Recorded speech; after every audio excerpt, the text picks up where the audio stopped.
জনগণকে স্বস্তি দিতে একাধিক নিত্যপণ্যে দাম কমাচ্ছে সরকার। তালিকায় থাকছে চাল, ডাল সহ একাধিক পণ্য। হার্ট ক্যান্সার রোগীদের জন্য সুখবর থাকলেও বড় ধরনের দুঃসংবাদ রয়েছে ধূমপাই ও অ্যালকোহল সেবীদের জন্য, কারণ দাম বাড়ছে দুটোরই। এছাড়াও দাম বৃদ্ধির তালিকায় রয়েছে বিলাসী গাড়ি থেকে শুরু করে কাজু বাদামও। রাকিব আল জাবেদের রিপোর্ট।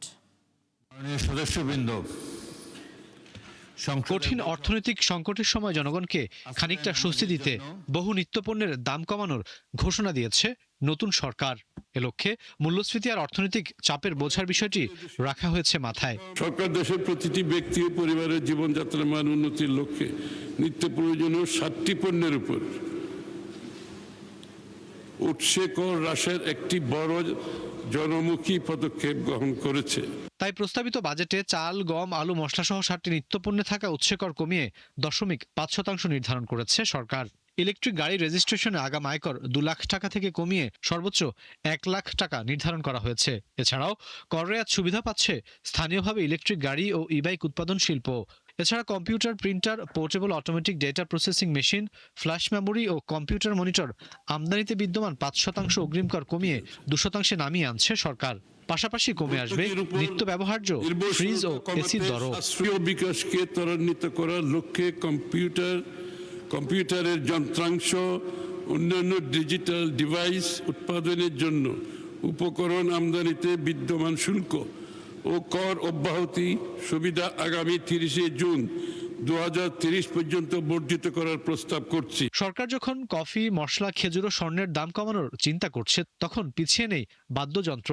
আমদানিতে থাকা 5% শুল্ক প্রত্যাহার করা হচ্ছে বিশেষ বিবেচনায়। তবে সবচেয়ে বড় স্বস্তি মিলবে হার্ট, ক্যান্সার ও চোখের রোগীদের, কারণ প্রত্যাহার করা হবে এসব খাতের উপর থাকা 10% ভ্যাট। যেগুলো আমাদের নিম্ন শ্রেণীর, মধ্যম শ্রেণীর জন্য দৈনন্দিন জীবনে তাদের জীবনযাত্রার মানের উপর চাপ সৃষ্টি করে, এইগুলো সবগুলো কমিয়ে দেওয়া হয়েছে।